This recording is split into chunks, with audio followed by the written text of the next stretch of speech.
Welcome into the CHGO Bears Podcast on this newsy Wednesday. Adam Hoge, Mark Carman, Greg Braggs Jr. with you. And we'll be bringing in Brian Baldinger here in a minute. I want to quickly run through some of the news we heard. We're going to break it down a lot of this a little bit later on in the show too, but to just kind of set up the conversation with Baldy as well. Matt Eberflus confirming that the expectation is Justin Fields will start this week against the Lions. He is back. Nate Davis also back at right guard, which means Tevin Jenkins is going back to left guard. Lucas Patrick is your center, and Cody Whitehair is going to the bench for really the first time in his career to start a game. He'll be the sixth guy off the bench on the O-line. And we did get this quote from Matt Eberflus, which we'll discuss a little bit, more in depth a little bit later on. But I do want to get Baldy's take on it as well.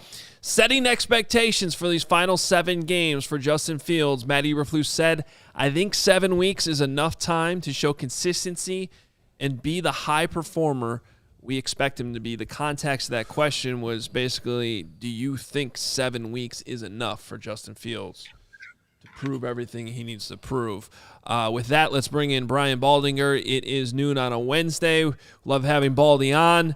A lot of news here this morning, Baldy. I'll just get your reaction first to Justin Fields coming back. The idea that this is kind of a 7-week audition, which the NFL always is, if we're being honest. But really, this does feel like it's crunch time for Justin Fields.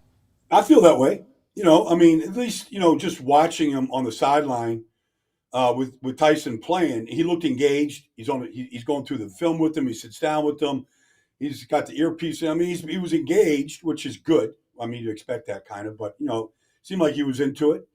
But now it's like, it is. The team has improved a great deal since he was last in there. Defense is completely different than when he started the season. They're doing a good job, on that side of the ball. It's up to him right now to go out there and win games. And couldn't really happen in a better place than a team that has turned things around, what Chicago's trying to do, playing Detroit. And so I just saw the Chargers put up 38 points on Detroit's defense. So I don't want to hear they're shut down defense or anything like that. There's opportunities to move the ball against that defense. Baldy, I don't want to complicate things here, but I think as a sports city, we're having a little bit of trouble understanding what quarterback play should look like on a Bears team that's been challenged, but now is seemingly in a better position to be successful than they ever have been as far as their health. What would consistency mean to you in evaluating Justin the last 7 games? Well, Detroit's getting it. Like you'll see Jared Goff. He's giving them consistency. Everybody wanted him out of the building. He's just a stopgap guy. He's come in there and just lines up every week, plays every down. He makes all the plays you're supposed to make, and he does it from the pocket. That's one style. But ultimately, it's about leading. It's about winning. It's about getting the ball in your hands at the end of the game to go win the game. Kind of just the basics, but that involves taking care of the ball, seeing the field, being accurate, all the things that you have to be at quarterback to be a frontline player that not just gets your team to the playoffs, but consistently gets your team to the playoffs. Otherwise, you do it 1 year and you don't do it for the next 3 years, nobody's really paying attention. It's about winning consistently in this business. And all the things I just mentioned are part of the job of the quarterback. Well, yeah, go ahead. I was just it's a little tidbit on that because he was asked the question by Herb Howard, who's host with us as well, was wins, and he didn't say wins. He said consistency. Right. So what I'm taking from it is that what you're just saying is don't turn it over, hit dudes that are open, the ball's going where it should go. So, but he doesn't want to put a win number on it, which I thought was a little bit interesting at least. 7 games, I'll put a win number on it. If you come out 4-3. From where this team was, I don't care who you're playing against. If you're 4-3 down the stretch, that's at least and he starts every game and he plays every play and does all the things you have to do. If they're 4-3 after 7, that would be a good number. If they're anything less than that, then it's probably, full-scale evaluation. If it's better than that, then I'd say, you might have your guy for the future. Well, to me, don't you feel like the sacks are of all the stats that are important, it's probably sacks taken have to be right up there at the top. And then also, coinciding with sacks is staying healthy here these last 7 games because he's been hurt every year of his career here in Chicago. I think he's missed 11 of his 44 games. So to me, isn't it, staying clean is going to be his biggest challenge? Well, you can't legislate against injuries. You can't say, okay, I'm going to play this style so I don't get hurt. Like, you can't do that. But, there's an old saying in scouting, and, dumb guys stay dumb, fat guys stay fat, and injured guys stay injured. That's just it's a saying, but there is some truth to it. Like, he's got an injury history, and the only way you get rid of that injury history is by staying healthy and by not succumbing to it. It's part of it. You can say, well, I got blindsided and, my helmet came off and I got a concussion. Okay. But those things don't happen to some players. Some players that just line up every Sunday and play, those things doesn't seem like it happens much to Russell Wilson. Doesn't seem like it happens to Jared Goff very often. It doesn't, so there's a lot of guys that play this game aggressively. Justin Herbert. I mean, they play through injuries, but they line up every week and play. But there's a 100% injury rate to this business. But for a guy at that position, I think that's one of the evaluations that you would make. Now, time out here. You said fat guys stay fat. Yeah, fat guys stay fat. What? Are we now, talking about I like fat guys. Fat guys should stay fat. I dropped 50 pounds in the last 4 months, Baldy. What's the point of being fat and happy? And then going, you know what? I'm going to go on a carnivore diet. I'm going to lose 50. I won't drink. I'll be no fun at any party, but I'll be skinny. What's the point?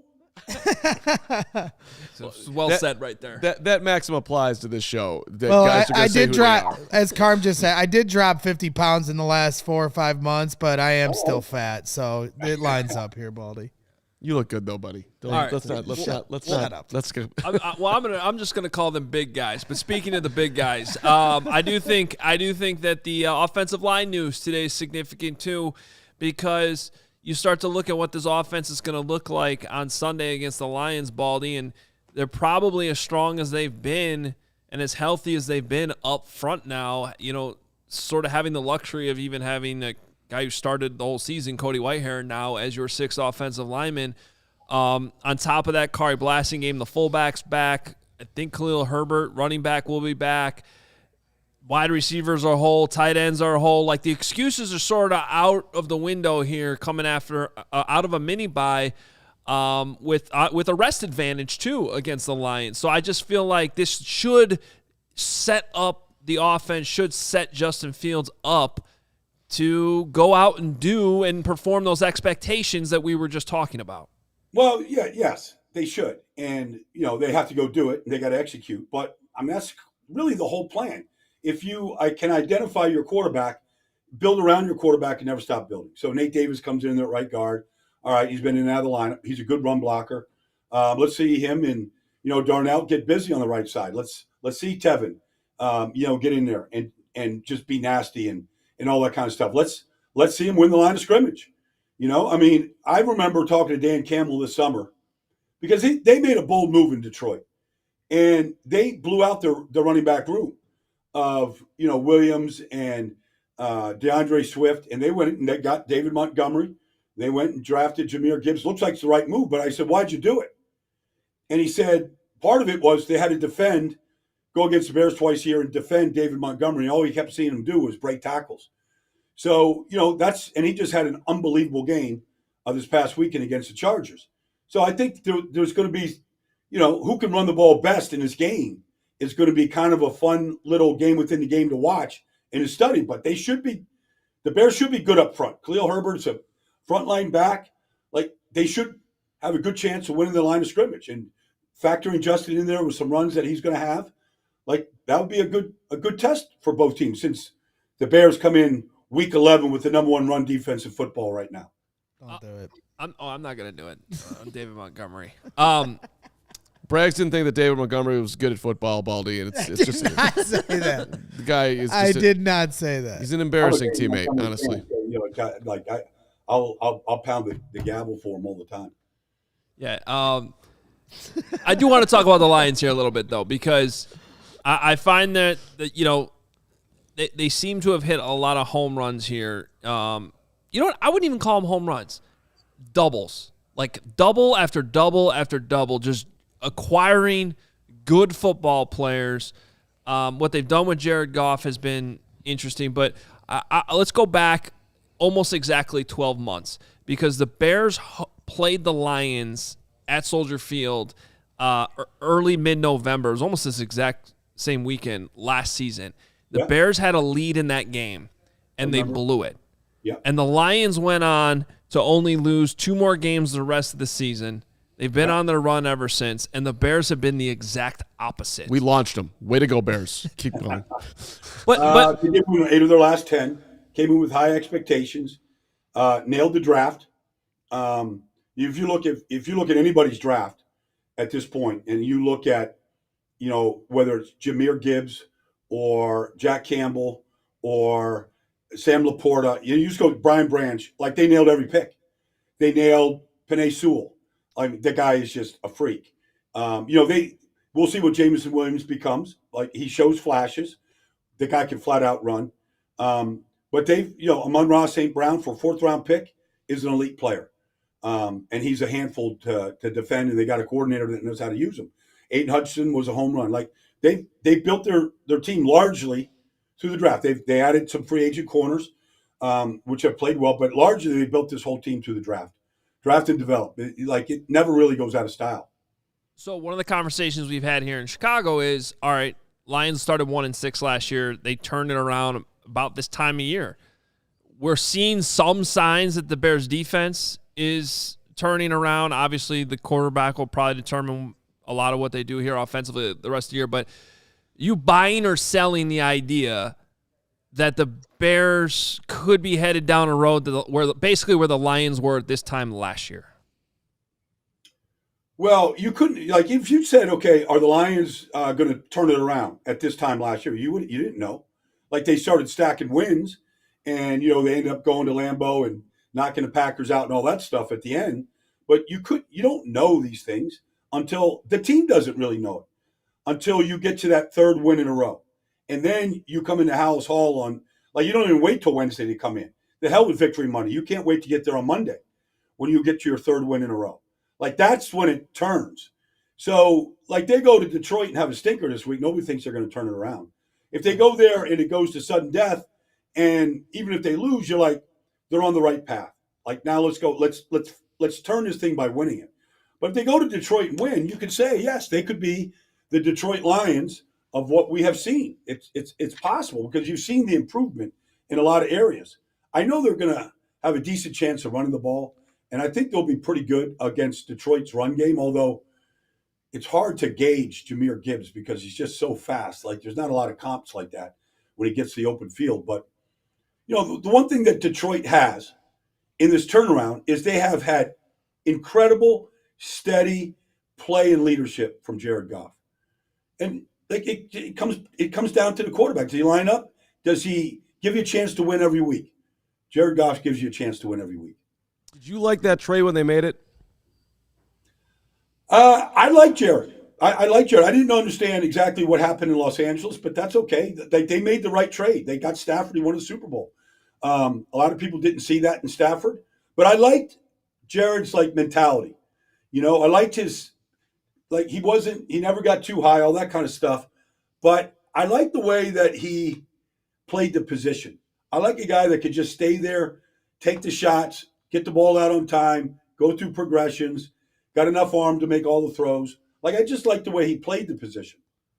So I got to be honest. I'm when we talk about Justin Fields and Jared Goff are very, very, very different quarterbacks. But I have this fear that Justin Fields could go to Atlanta or go to New England or go to wherever and have a Jared Goff-like resurgence, another high first-round draft pick, not quite number 1 overall, obviously, but that type of thing where he goes to a new place and he's not necessarily a superstar, but he's just good and he finds the right home like Jared Goff obviously has.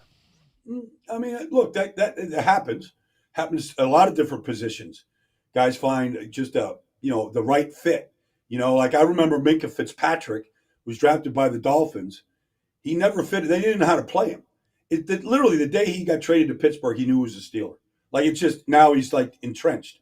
But it can happen. It can happen at any position. All right. Yeah, I mean, Let me just put a caveat, though. Like, let's just say you play that out, and Atlanta needs a quarterback in a worse way. And, maybe he has a homecoming in Atlanta. I thought the Falcons should have drafted him, 3 years ago. But anyways, let's just say he does. Like, he still has to stay healthy.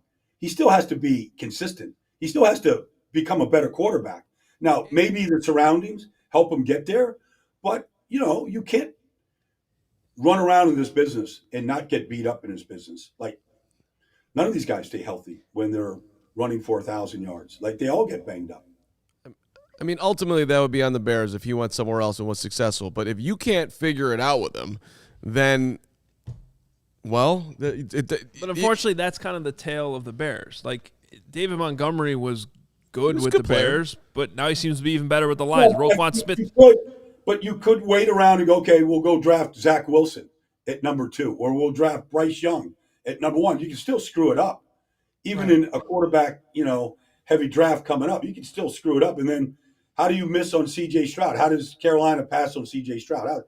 After watching 10 weeks of this, how can anybody be that blind? But obviously, it happens every year. Can you answer your own question on that? Like, why do you think when they were evaluating Young and Stroud that Carolina preferred Young and that ultimately proved to be wrong? Because now I'm hearing, well, look, he had, he could make all these off-balance throws, but now you look at him and his feet are going crazy in the pocket and there's more pressure on him. So, I mean, how do you – I'm interested in how are you supposed to evaluate these guys if they're playing, Well, the thing is that it's a completely different game.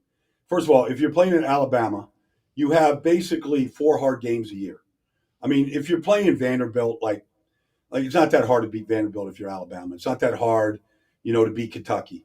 You've got LSU, you got a championship game. I mean, you're playing 4 hard games, and so even that, C.J. Stroud, Ohio State, he's got 4. They got 4 games where they got to really be at their very best. And when C.J. Stroud was at his best, he was really good. But Bryce Young just looks small. He plays small and he looks small. He looks too small to play the position. Kyler Murray can play. He played great last week. But nobody's faster than Kyler Murray. But that's not Bryce Young's game. So, Johnny Manziel was small. That's why he wore a helmet at his pro day, something that nobody's ever done, to try to hide his smallness. Now he also didn't work and didn't study and stuff. But, regardless, size matters at that position to a certain degree, for sure. Well, that's where I wanted to ask you next. Over the weekend watching Drake May, you've talked here on this show how highly you think of Caleb Williams, having worked with him coming out of high school. But I'm curious to hear your thoughts on Drake May, because it definitely feels like, this consensus that Williams would be 1, Drake May's 2. It seems like Drake May's starting to climb on him. Well, didn't North Carolina just lose to Duke?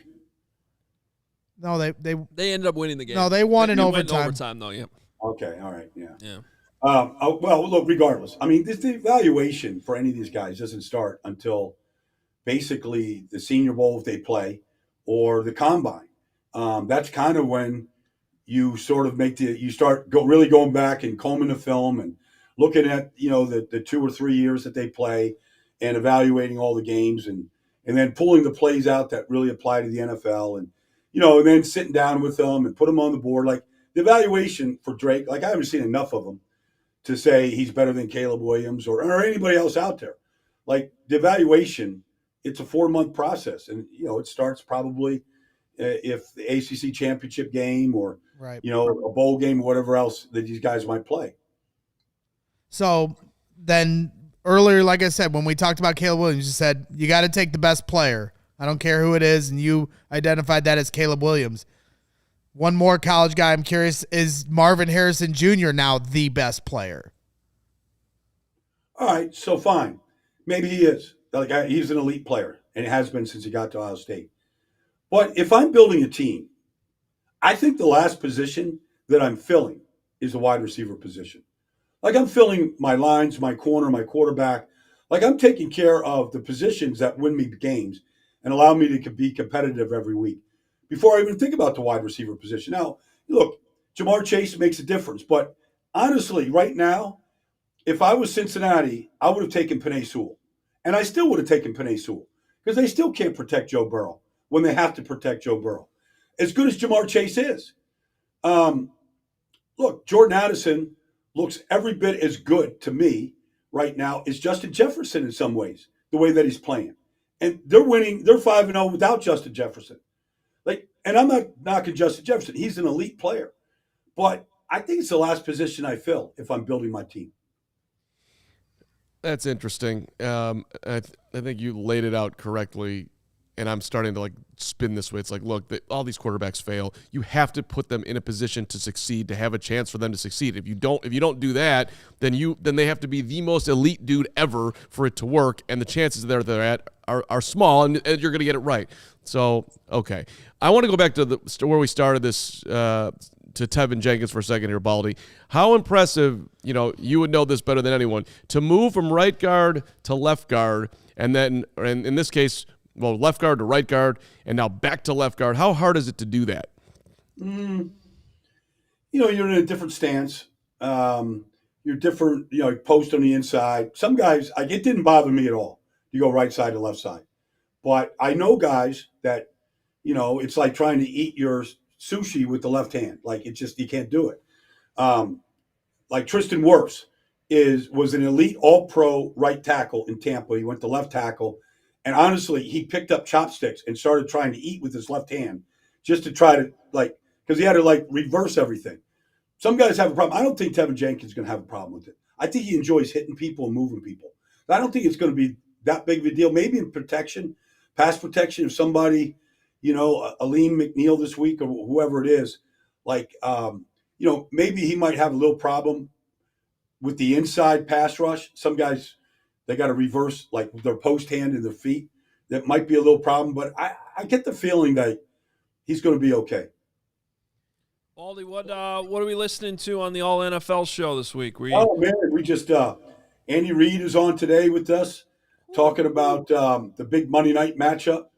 The rematch of the Super Bowl, the two teams that he really built, and I've got Max Crosby coming on tomorrow, talking about the Raiders' resurgence and how he's done it and how he's gotten to the status he's at right now. So we've got a lot of good stuff coming up. In fact, I actually do a little coaching session with Anthony Gargano Jr.'s son before a playoff game as he's getting ready to play right tackle. So I give him some of the basics of playing right tackle in that playoff game. That's fantastic. What round of the playoffs are they in? They're in the second round. Okay. And the game is tonight. So we'll find out in a few hours just what the result's going to be. Oh, man, it's all on you, Baldy. Yeah. You coach them up. We'll be listening. It sounds like a great lineup this week. Love the show, All NFL show. Hopefully all of our listeners here are subscribed. If not, get subscribed. Go find it. Baldy, thanks again. We'll talk to you next week. Okay, guys. You got it, man. Enjoy it this weekend. See you. All right, there he is, Baldy. Brian Baldinger at Baldy NFL on Twitter. And again, co-host of the All NFL show, All City's national NFL podcast. All NFL. Andy Reid. I've heard Max of him. Crosby. Max Crosby. Yeah. I don't know. Tell us when you get Phil Snow. We got Nicholas Moriano coming up. I don't know what they're doing. Nick, I love you. That wasn't a shot at you. That's amazing. That's big-time guests on that show. Yeah. Wow, good for them. Are we going to talk about what happened in the middle of that interview? Or, yeah, we can if you want. People he are wondering. Threw up in his mouth. That's what I thought happened. So we both are dealing with a bit of a slight cough. Oh, God. Great. He's always sick. I get a pass. I'm this never is the first sick. Time I had something. But this time you threw up in your mouth. There was nowhere for me to go other than I needed to get off the show for 5 seconds. And there was no bathroom. So those in the chat, I did not pee. And there was no hand washing. It was direct. Well, we know there's no hand washing. No. Peeing or not peeing. Since everybody so you got threw so up on the offended, floor, or where did you throw up then? I thought he swallowed his water wrong, went down the wrong tube, but he doesn't have a drink up here today. No, I'm not drinking. Lucky for you. I'm not drinking lucky because for my computer. All right. It still doesn't work. It was a mortifying experience. It's the first time that's ever happened to me. If I had a drink here, I would have been able to survive. But since I didn't, and it was that urgent, I had to get to the flow. which we have a wonderful sink here at CHGO. I had the most intense neck workout this morning, where everything has been twisted, and I've got a pinched nerve in my neck. Oh, welcome to the Yeah. So my club. So I've got ants crawling down from here to my shoulder. If I'm in the wrong position. So ants. It feels like ants. Tingly. It's a tingle. Tingly. It was a weird way of explaining he's got tingly. You've had it? No, because I'm not old. You have like a My nerves are fine. We're gonna something. No, you're lovely. So I don't know if that had something to do with whatever just happened in my throat, but maybe, everything's connected in life, Hoge. Dumb guys stay dumb. Circle of life. Fat guys stay fat. Carm stays carm. Injured guys stay injured. Old guys stay old. Gray haired. This guy was unbelievable. I'm still here today. every day. Yeah. Unbelievable. I mean, I cried, but it was unbelievable. Oh, painful. Got to the tears. All right. Isaac Siegel, $10 super chat. How much percentage would you say wins, stats, and tape have been evaluating his last 7 games? Also hit the like button. Well, that's the thing, and I know we got to I'm get... not done with the super chat. I'm not even close. We're like halfway through it. The way you finish the sentence. It's in front of you. Reading over bricks. Yep. We don't need to finish it. Also hit the like button for the best dang Bears coverage in the world. No. You don't get to say now hit the like button. You try to cut me off from saying that. Isaac wants you to hit the like button. I'm not listening to you. Yeah. That's not good for the show. Okay, I want to answer the question. Tape, 90%. No, let me back that off. Let's go 80% tape, 10% stats, 10% wins. Sure. Carman has a simple way of saying this that I actually like. It's like we know what it should look like. Well, which maybe it is not the best question that I asked to Baldy, but if you have to squint, he's probably not the guy. Does that make sense? yeah. And I You have to twist yourself into a pretzel of why things are going not as good. I've been trying to dumb this down in ways that are completely unfair to Justin Fields, but I'll just do it like this. Look, Bobby Knight knew that Michael Jordan was the greatest player to ever play. This guy's going to bring this up every show since he saw the one clip on social media last week. No. He's known about this. No, but this is a different thing. Forget. Let me start it again. People knew before Jordan got into the NBA that he was going to be Michael Jeffrey Jordan. Dean Smith knew. His mom knew. Matt Damon did a movie 38 years later. He probably knew too. All right. You know what? Mario Turabasi and the entire CHGO Blackhawks podcast, they went crazy. You know why? Because they knew that Connor Bedard was going to be phenomenal. And you know what he's been? No shirt guy over there knew. Yeah, everybody. Yeah. Right, sorry. My guy Kevin, the store across the way, smoking a heater. He knew. If this comes back to Justin Fields, I'm going to crush you. That's great, and you can. Yeah. All right. The Houston Texans, you know what they know? They know that they've got a star in C.J. Stroud. They know it. They absolutely positively know it. Do you think they have Jordan and Connor Bedard? Because I don't think they think that. No, I'm not saying they have that, but they know they've got a great young hockey player who is a dude. With Justin, C.J. Stroud's good at hockey. I don't know what you're doing over there. He's trying to derail my brilliant point, which is totally fine. I've done it before. Yeah. The point is that Justin has been here for 2.5 seasons, and the record is what the record is, and the consistency is what the consistency is, and yet for some reason we like to sit here and say, well, I don't know, maybe because the difference is in basketball and in baseball and hockey. Individual play stands out a little easier than it does with football. There's so many different variables. I know you know this with the expert football mind that you are. So it is hard to differentiate what the problem is at times. And we've done this with every quarterback and coach combination in my lifetime as a Bears fan. But I will say this much, as far as the quote, what I don't like about the quote of Matt Eberflus saying, well, what do you want to see from Justin Fields these last 7 games to prove he's a guy? Consistency in showing that he's the high-level player he is. What I don't like is that it didn't come from Ryan Poles. Matt Eberflus needs to show just as much consistency as Justin Fields. So for him to say that, I don't know. For me, I'm looking at that like, hey, you got to show consistency too. But Brian Baldinger just said it. Teams, when they get to 3 wins, that's when they're feeling it. You know how many times the Bears have won back-to-back games in the Matt Eberflus era? 0 times. They've never done it. And that's not just on Justin Fields. That's on Matt Eberflus. So he needs to show some consistency. We'll talk more about the Flus right after this message from Adam Hoge. We love Circa Sportsbook. We want you to love Circa Sportsbook too.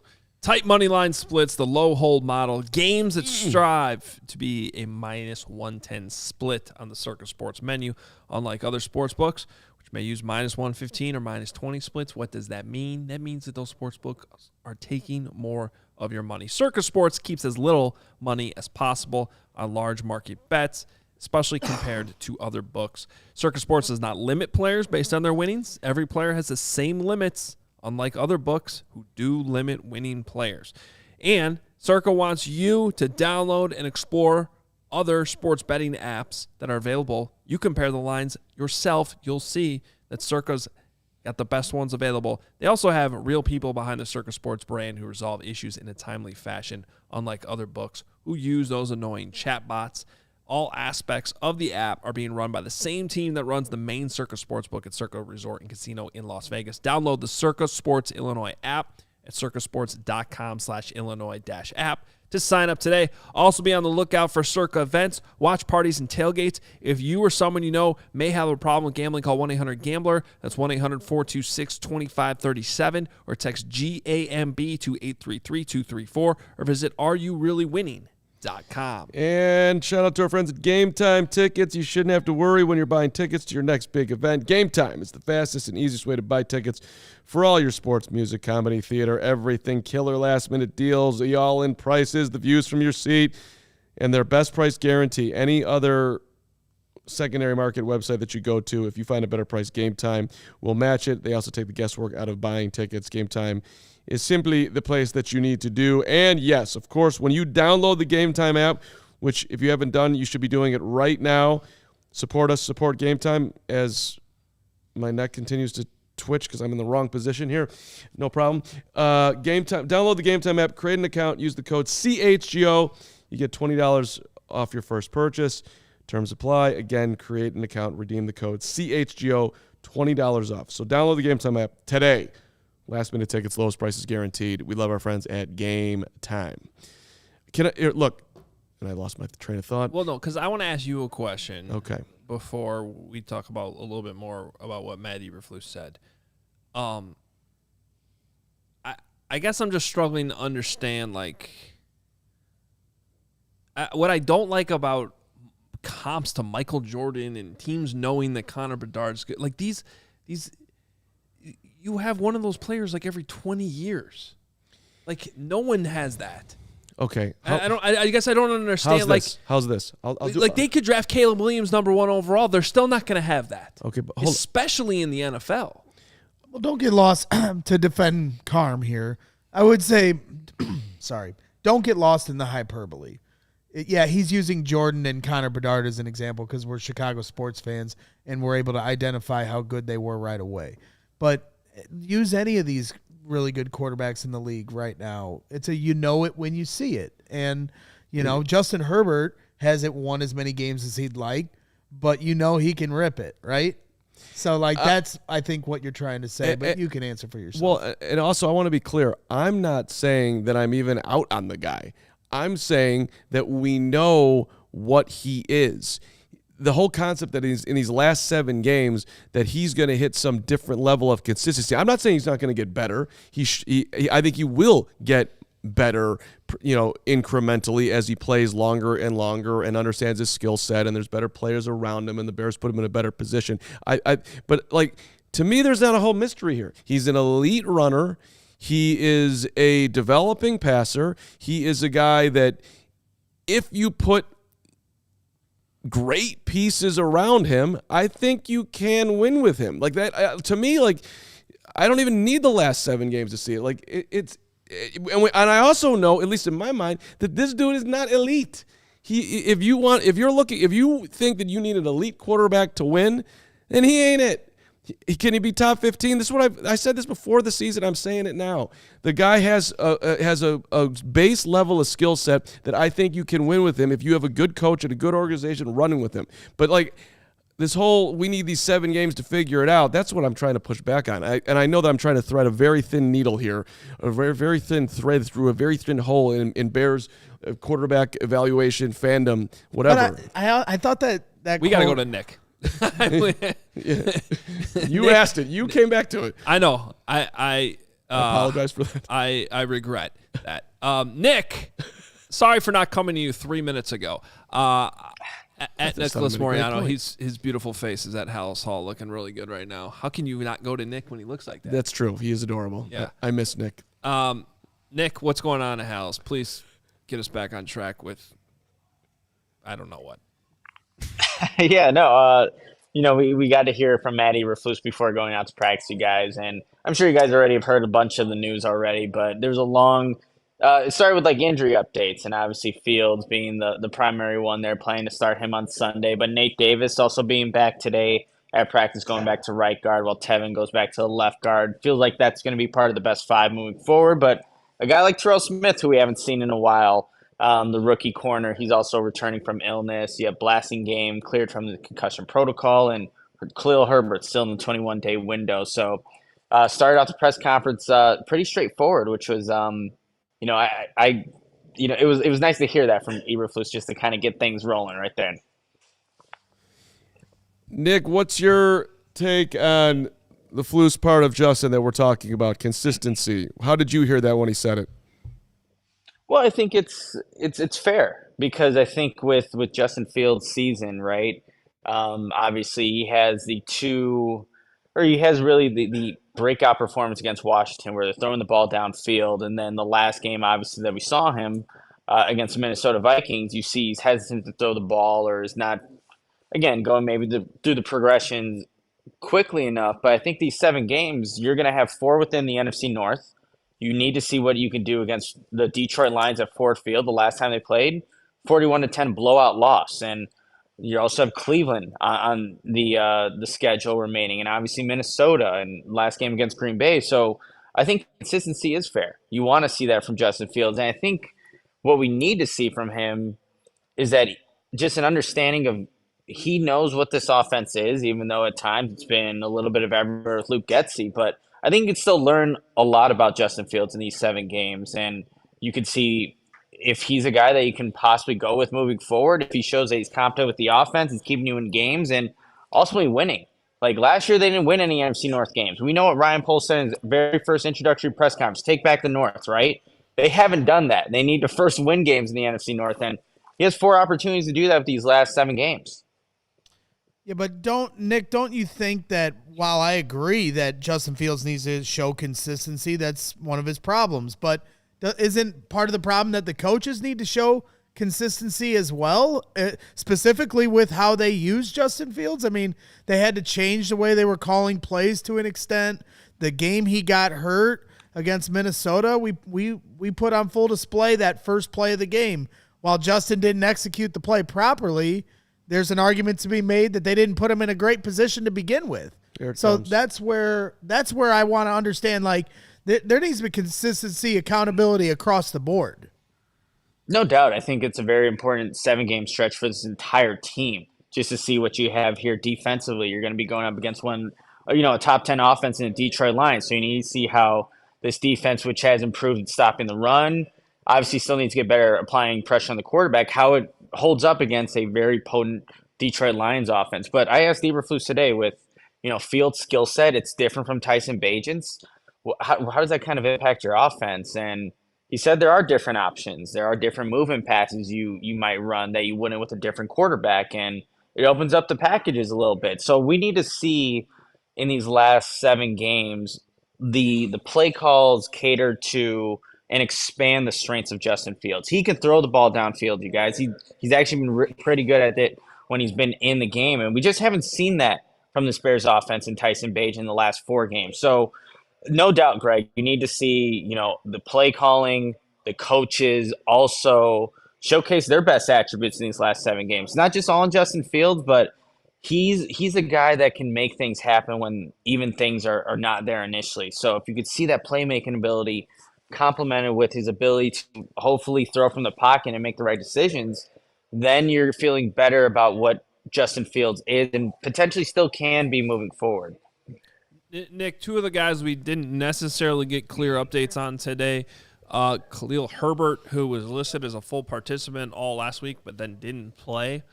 Flus committed to a lot of guys coming back this week, but that was not one of them. Same thing with Tremaine Edmonds, who is optimistic but not practicing today, whatever that means.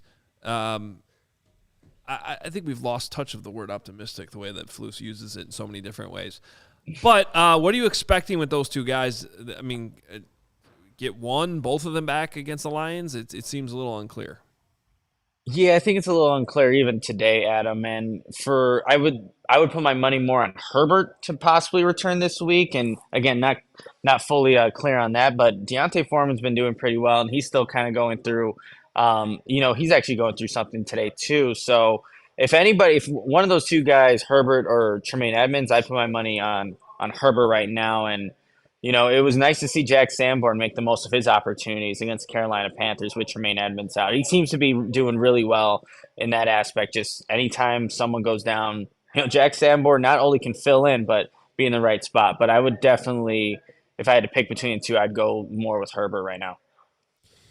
Nick, let's go back to the quarterback for 1 second. Did you hear his comments about Tyson Bagent? I know you did.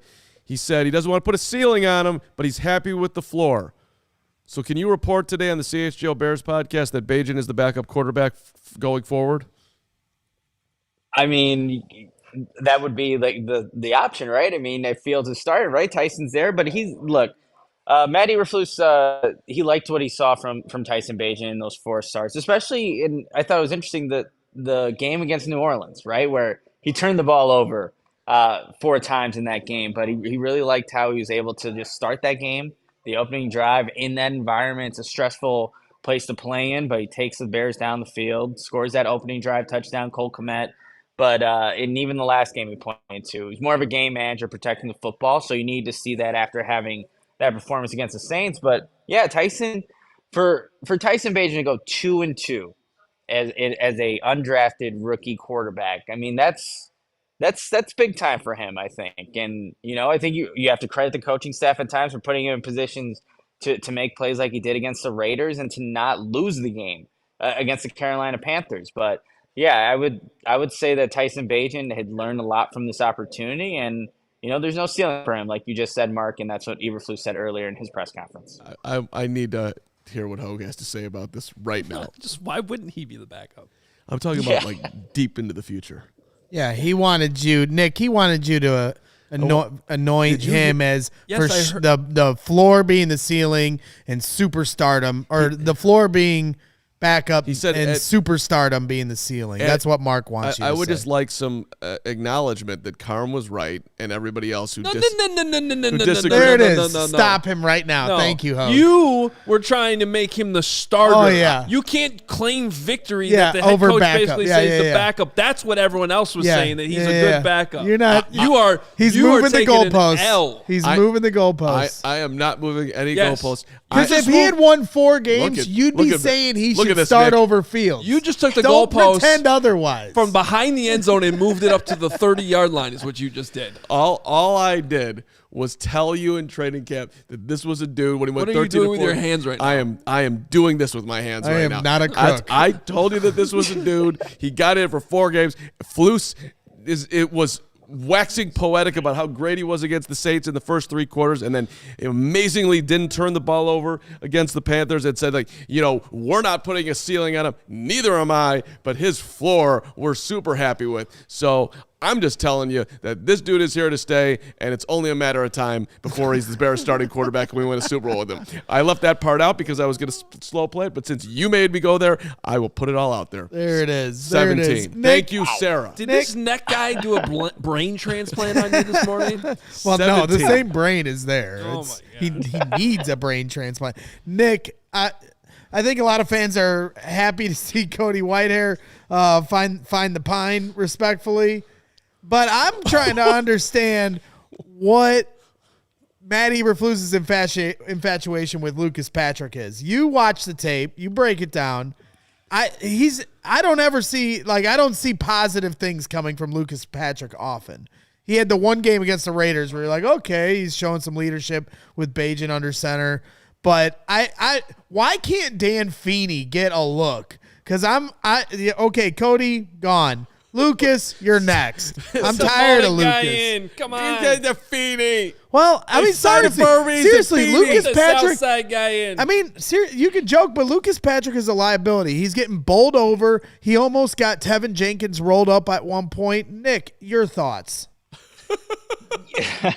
Well, I mean, look, the center position has not been a strength, obviously, of this football team. And even last game, there were obviously those opportunities or those times in the game where you saw the weak point. And look, even Tevin Jenkins had, I think, at times an off game when you're going against Derek Brown. But, it's funny because I actually spoke to Dan Feeney's mom at the airport after the Saints game. She wants to see her son play at some point. Local guy, grew up Bears fans. But look, I think that's going to be a position that you need to address in this upcoming draft. They just don't have somebody that you could see as a long-term answer, someone that's going to correct the problems right here, right now. And I think it was a tough call for the Bears to have that discussion with Cody Whitehair to take him out of the starting five. So it's definitely not a strength for the Bears, but they're going, I think, with Patrick because of his – I think it's a little bit of leadership. If you compare him to Cody Whitehair, has there been a little bit more consistency? Kind of, I guess. So it's not really the best answer for that position right now, Greg. I mean, it really just comes down to, can you snap the ball? And true. Lucas Patrick, it's not always pretty, but at least it's mostly getting back to the quarterback. Cody here with a $5 super chat. See, Nick, I told you the goatee would work for you.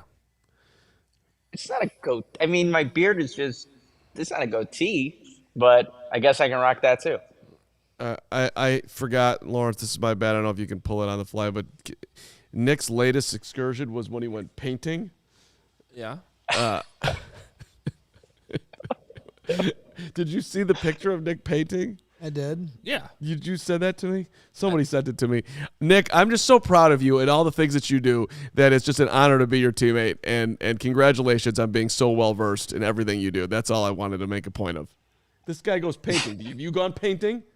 No. Yeah. Have you gone painting? I've done what he did. That's a very couples thing to do. When have you done that? There's a painting thing where you have it's like dinner and wine and painting. I know what painting things are. There's a painting thing right by me. I'm all aware of paintings. You've never and done that pottery. because you're not cultured.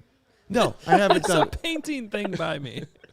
I know all about the $40 go and paint something, bring your bottle of wine rip-off thing that Nick did. Nick, I'm just going to give you some life advice. You're rightfully getting credit here. The next level is to convince I think it's on her his Insta. that the paint thing can be done with girlfriends and that you don't need to be involved. That's next level. That's a good Let the point. I girls like that a go? lot. Girls' night. Yeah. Have your wine, cheese, and painting excursions Nick, if while you could, I watch football. that's good, excellent point. Nick, if you could paint with any bear, who would you pick before you go? Oh, wow. Ooh, I know my answer. Who? Okay, Adam. You have your answer. Who would I pick? I mean, my favorite player was Devin Hester growing up. I don't know It if would that's have going to to be the be- best well, if painting you're going- I experience. thought you meant current bear. If you're going, I did going mean former current bear, bear. it would have to be Israel Donahue. I'm not going former bear. Oh, I'm that's going true. current That's bear. true. I want somebody on this. Or I want you to- Martellus. I want you to go up to someone today in the locker room and say, "Will you paint with me?" All right, my answer is Tevin Jenkins. He might do it. I already know Tevin likes wine. He's a very interesting guy to talk to all the time. I'm going Tevin. I think Cody in the chat said Carm eats the paint. Sam says $199. Carm finger paints all the time. Dude, go up to Brisker. Brisker would do it. Maybe Jalen would do it. This could be a video. You talk to people. This is a thing. Nick. And by the way, if you see Phil Snow, tell him I think he's doing a great job. Oh, that's what I forgot to ask today. Dang it, Phil Snow. I completely forgot about the turnaround. We have an opportunity tomorrow. All right, I'll ask about Phil Snow. That's a Friday question. That's the 8th question on Friday. I'll ask and it. should never be asked at any other time than the 8th question. Right on out the Friday. gate, Carm, Friday. Right out the gate before Weeder gets in there. Are you gonna come in and Jim Rose the room on a Phil Snow question? I'm gonna follow. Wow. I'm gonna follow the Mansion's lead, and I'm literally gonna count the questions. And at number 8, I am not getting denied. Courtney Cronin, watch out. You too, Potash, and everyone else. I am getting in the 8th question on Friday, and it's all about Phil Snow. I like it. I cannot wait. Nick, go do some. Yeah, how does that work, Nick? Because you have been lately the last question. No, I want to ask this question. How does that Greg work? is driving the rest of the show. How does that work? What do you mean? How does it work? Like, why are you always the last guy? Is that just a courtesy thing? Yes. Or? It's probably just like a last minute thing that I have in my mind, and usually there's always like one more, and I'm like, yeah, we're gonna push it for one more after that. So yeah, it's just a last minute thing. Like I just did here in this segment. Hey, Nick, the last thing I'm going to say to you and to nobody else in that room, when Matt Eberflus says that he's putting expectations on Justin Fields and he expects him to play consistency, when he does that, next time, follow up on it. Get it. What do you mean by that? What is it? Like it was red meat, and we didn't get a good follow up on it today. So I'm blaming you. It's your fault, but you're still doing a great job because I love you. Yeah, don't you think? I stopped listening to you like 5 minutes ago. I needed a follow up. Where was Potash for the follow up? He should have dug in there like the Potash does. I'm gonna hire Ben Schmitz to come in here and say 2 more for every interview we do. Nick, great times with you today. We love you. Because I love Ben, and Ben would at least end these things when they're supposed to be ended, which apparently I can't do. Ben likes me way more. Ben is way closer with me. You can't. Ben. No, Ben would tell you to shut up and stop talking. He would. That's fine. Which I am, but apparently it doesn't work. Nick, have a great day. I miss you. All right, you guys. See ya. Please come in and do the show tomorrow instead of Carm. Can someone get me a Goose Island out of the fridge? CHGO is supported by Goose Island Beer Company, Chicago's beer since 1988. Oktoberfest. Beer Hug, 312. Full Pocket Pills. They're all outstanding. Grab Ultra Fresh brewery exclusive beers at Goose Island's original brew house on Clybourne Avenue in Lincoln Park, or from their tap room on Fulton Street in Westtown. Goose Island Beer Company, Chicago's beer. And then it'll be my turn to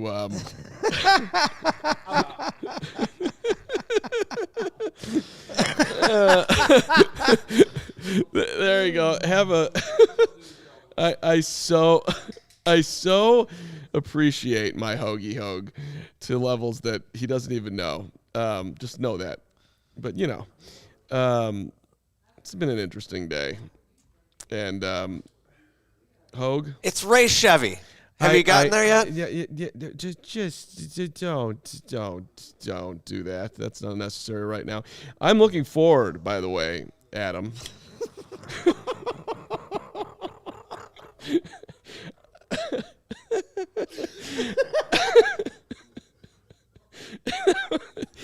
You can't. No. We are not allowed to have fun on the show. You will stop having fun right now, Gregory.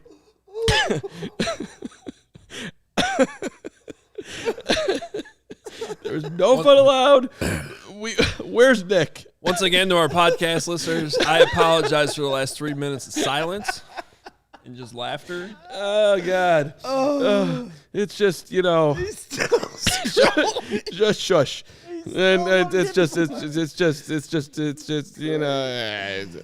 All right, well, it's Black Friday savings time at Ray Chevrolet in My guy. Fox Lake. As one of the top selling Chevy dealers in the Midwest, you'll always be able to shop one of Chicagoland's largest Chevy inventories all month long. You can save big at Ray Chevy during their Black Friday sales event, where you can choose from over 100 Silverados in stock, the perfect tailgate vehicle. But that's not all. Get 0% financing with $0 down and 0 payments until 2024. Listen up right now, everybody, because this is big. yes. I mean it. I know everyone loves the word free, especially Nick. Nick, are you listening? Yes. He is. Nick is listening. I know Nick needs an oil change. That's what you'll get this month at Ray Chevrolet in Fox Lake, a free oil change. All you need to do is mention CHGO when scheduling your oil change. It's a Black Friday offer you don't want to miss. Again, just mention CHGO. You get a free oil change. But you have to schedule it by November 30th. So the rest of this month you have to get in there, get your free oil change. I had such a great time up there. They love you, by the way. I'm trying to become best friends with Scarpelli. Don't suck up to me after the last 5 minutes. I had a great time up there. You know how else you'll have a great time is by becoming a diehard. We got a happy hour coming up next week.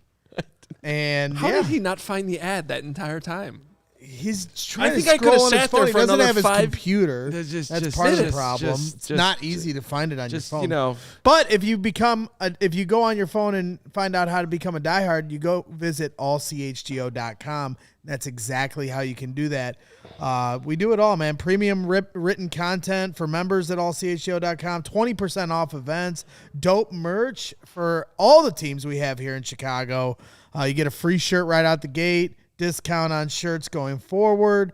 So shirts, we got the Black Friday deal up to 90% off here between November 24th through November 27th. How about that? That's pretty that's amazing. You got to get on this. Hats and hoodies, $10 off. CHGO gear, 33% off. Team gear, at least 20% off. Spend $75 or more and receive a $15 gift card back and more. Some restrictions may apply, so just keep on the lookout for those things. But, yeah, it's a great time to become a diehard. Happy hour coming up next week. If you don't know what that is, we do Zooms where we hang out, and goof around like we've been for the last 10 minutes. When's the happy hour, Greg? I think it's Tuesday. What time is the happy hour, Greg? 7 o'clock. 7 o'clock. Who's leading the happy hour, Craig? You are. Craig. Greg. Me. Right here, buddy. Yeah.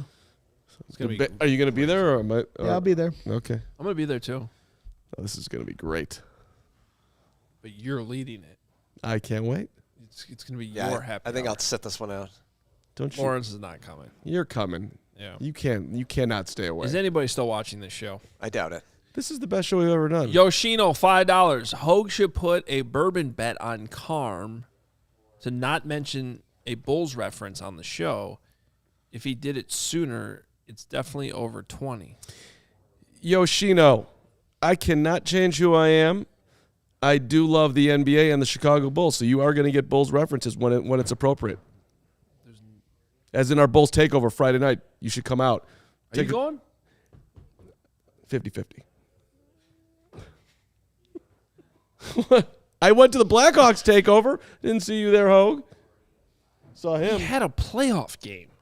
Oh, my gosh. What do you have Friday? Are you going? I'm debating it. Last year I brought James. I'm thinking about doing it again. I was there too, buddy. We took a picture. Don't tell me. Don't act like you were working. Yeah, you barely came up for 10 you came minutes. up and visited the peasants for like 7 minutes. You were down like courtside on Billy Donovan's lap. Speaking of, I did that too at the Blackhawks thing. He's like, I gotta sneak down. You were working. For who? I made. Hold on. When do you cover the? Who do you cover the Bulls for? You are not talking about me doing extra things. No, I'm not. But I'm just wondering who you cover the Bulls for. I cover the Bulls for WGN Radio. Oh, okay. I didn't know that. I honestly didn't know that. I mean, use cover loosely, even though I do say that in my reports. But, I'm a Bulls guy. I love you. I know. It's you are just the days. There's nothing better than. Oh, here it comes. Than the days where you literally did 2 jobs at once at the ballpark. Oh, we're going down that road. Well, I said it intentionally vaguely. No, we can go down that road. Yes, you've already told this story on the air. Yeah. Okay. I mean, I couldn't remember. No. Yeah, I would. You would vend beer. I would vend beer in the right field corner at Wrigley, wearing a visor and sunglasses to avoid seeing anybody from WGN Radio who thought that I was there to cover the game. And then I would go to my car after vending, and come out of the sunglasses and visor and vending gear, put it in my car. Smelling like beer. Put on normal clothes, go into the clubhouse, get the sound, send it back to the station, go up, and do the 11 o'clock report at night where Pat Hughes was sitting, and go home. That honestly is one of my favorite stories about you. Like, it just shows how much of a grinder you are. Like, there's this perception that, you're this soft elitist, but that story shows a different side of you that I think people don't know, and I respect it a lot. Thank you, Gregory. I mean, would I rather make $300 and grind it out and do what I had to do when I was making? Builds character. It does. Builds character. It does. So I got a lot of respect for that story. Which, tip your vendors. They're working hard. They are working hard.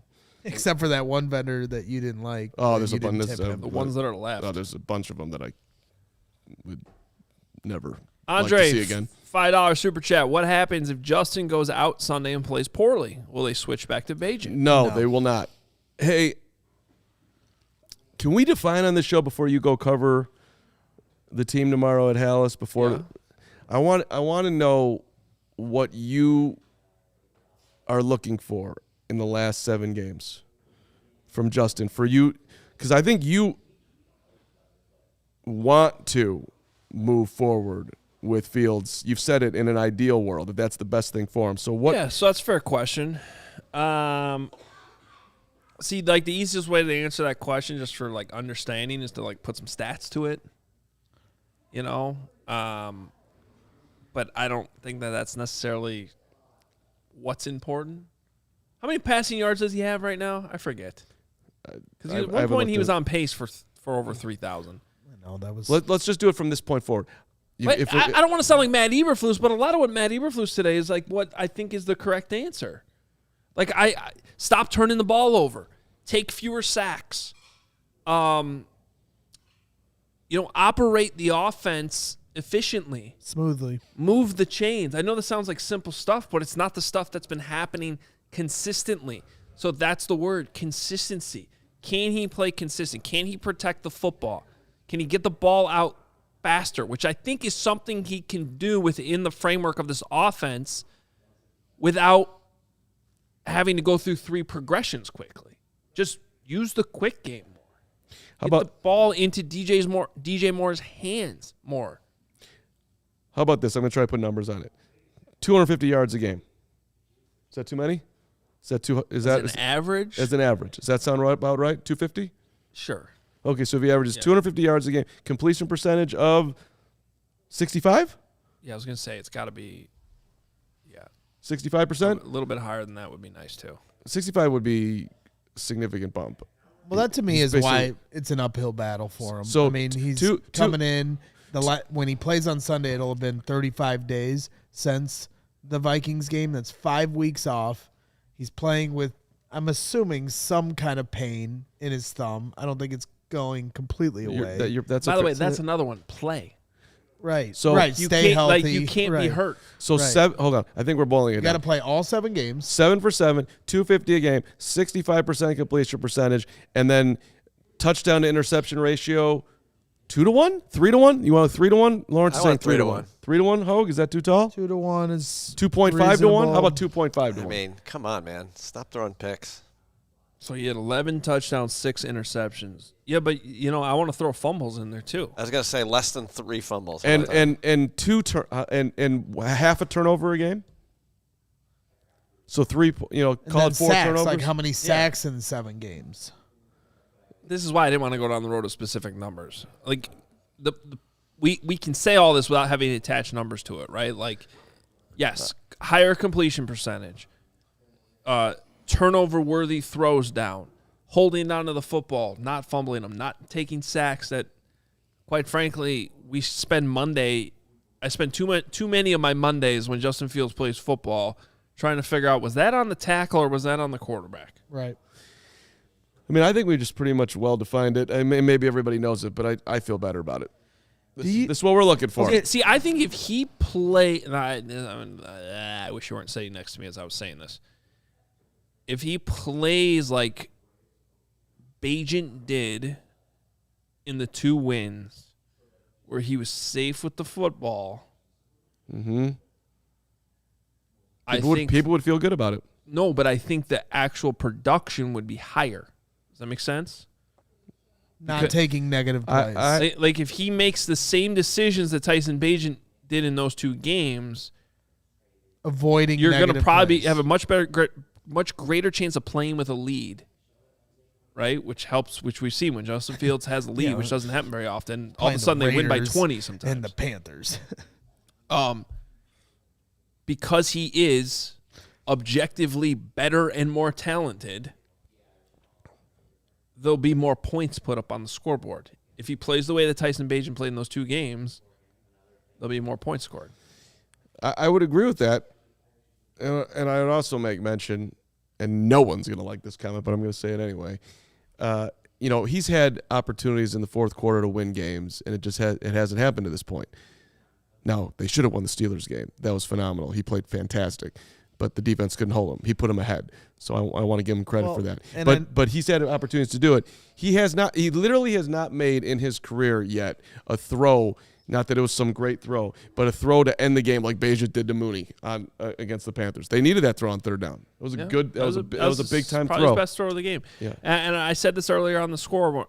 I said this here yesterday. I think this is going to be a closer game than people think, and there's a very good chance the Bears could be losing 7 to 8 points. Fourth quarter, you have the ball in your hands. What do you do with it, Justin Fields? Like those are the moments that I think are going to help matter in this evaluation.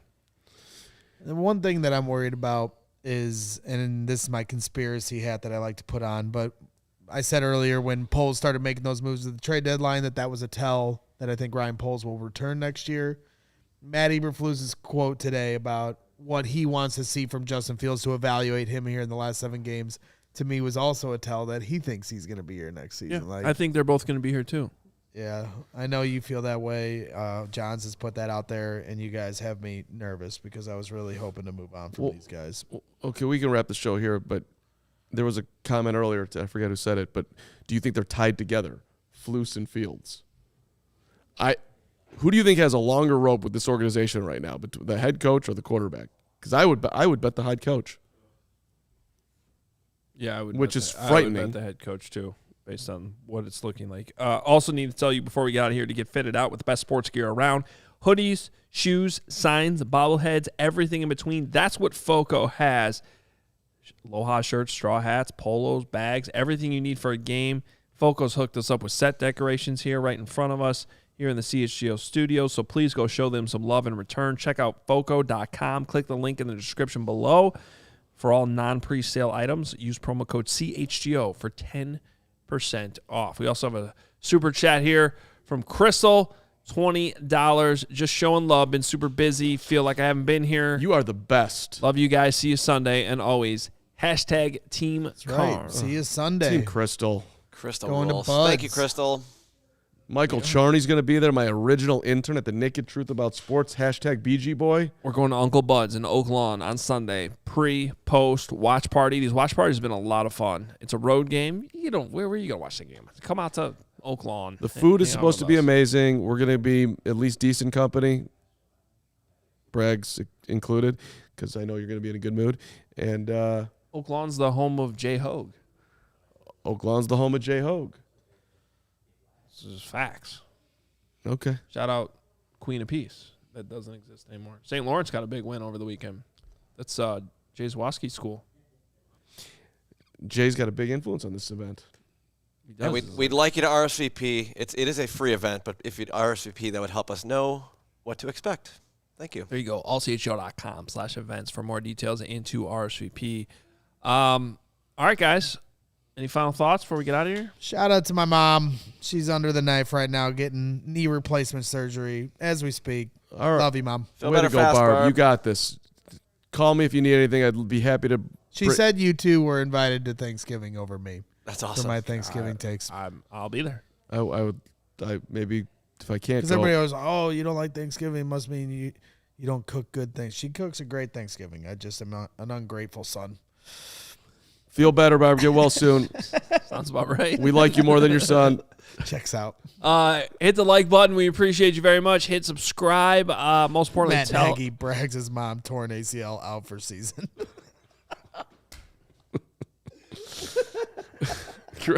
Great effort. Thanks, Barb Matt. couldn't make it to the end of the year. Unlike Fields, and Fields came back. Barb did not.